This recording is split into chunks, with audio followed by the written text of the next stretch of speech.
Goeiemôre, dit is donderdag die 30ste Oktober. Vanoggend is ons staan stil by Sola Scriptura, die woord alleen. Ons lees 2 Timoteus 3 van vers 16 en 17. Elke skrifdeel is deur God geïnspireer en is nuttig vir onderrig, teregwysing en opvoeding om God se wil te gehoorsaam, sodat die mens wat aan God behoort, bekwaam kan wees, ten volle toegerus vir elke goeie taak.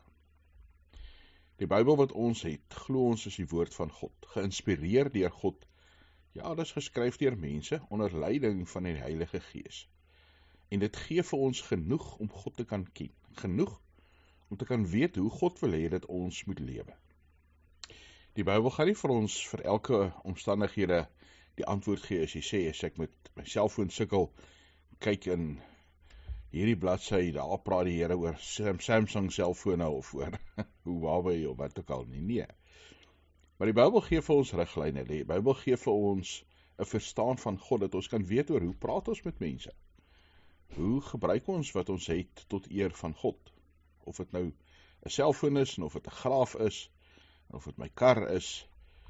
Ja, ons leer oor hoe God wil hê dat ons moet lewe. Hoe ons moet omgaan met sy skepping, hoe ons moet omgaan met ander mense, hoe ons moet omgaan met hom. En dit leer ons uit die woord van God. Dis ons primêre bron om God te ken. Daarom maak ons nie staat op tydskrifte nie, ons maak nie staat op storieboeke nie, ons maak nie staat op mense se insig nie, nee. Ons meet alles aan die Bybel. So wat jy dominee preek, of wat die paus sê, as dit saamstem en ooreenstem met die Bybel, dan is dit reg. As dit verskil van die Bybel, as dit in stryd is met die Bybel, dan is dit verkeerd. Die Bybel is daar, dat ons God kan ken. Ons het hom in ons eie taal, dat ons self kan lees, kan verstaan. En daar help die Heilige Gees elke gelowige, wat met 'n opregte hart na God soek. Here, dankie dat ons u woord het. Dankie dat ons dit kan lees in ons eie taal.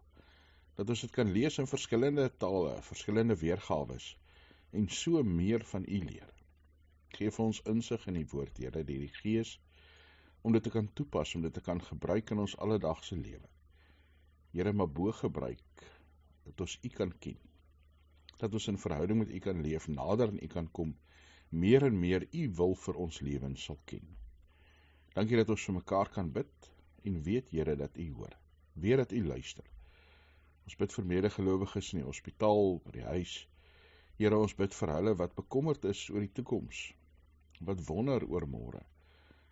Geef hulle krag en nuwe hoop. Dankie dat ons in u liefde kan lewe. In Jesus se naam. Amen.